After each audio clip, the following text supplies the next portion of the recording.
大家好，欢迎来到农村美食课堂。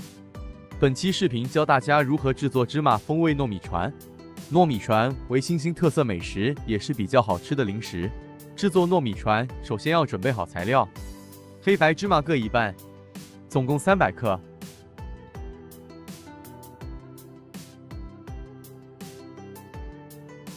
接着准备好90克白糖。 接着准备好7块黄油，把白糖倒入黄油中，再加入95克糖浆。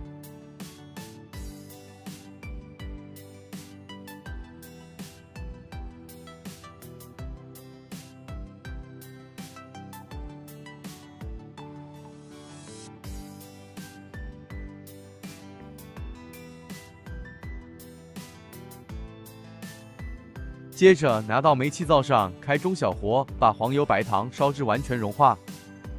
在烧制的过程中，要不停地进行搅拌，避免糊底。待黄油、白糖完全融化，冒起大泡时，开小火，把准备好的芝麻全部倒入，继续搅拌均匀，完全混合。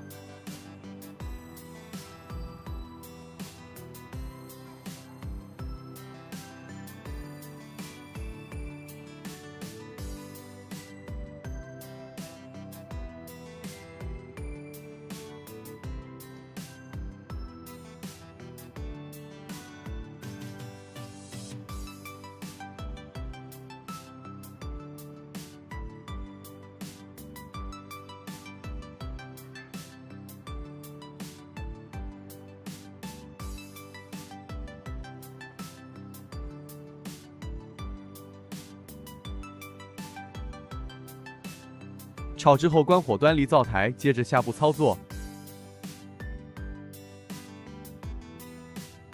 把炒制好的芝麻馅料端出后，拿准备好的糯米船壳，把馅料包置到糯米船壳上，馅料高度与糯米船壳高度齐平即可。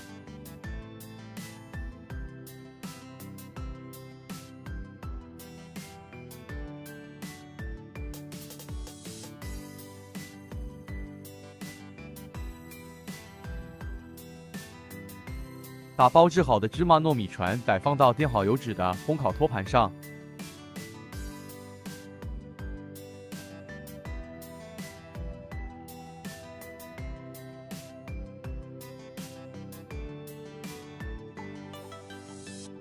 烤制前先预热烤箱20分钟，上下层温度为150度。预热后，把做好的芝麻糯米船放入烤箱中。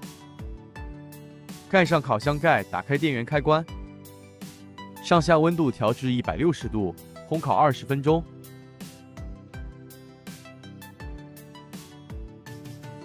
20分钟后，打开盖子，取出芝麻糯米船晾凉。晾凉后，这个时候的芝麻糯米船就已经做好了。接着，我们直接装袋密封保存即可。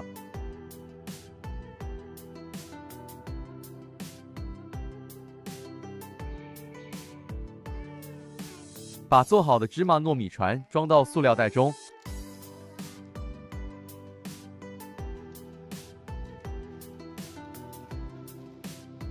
全部装好后，拿密封器进行密封处理保存即可。好了，本期视频就讲解到这里，我们下期视频再见。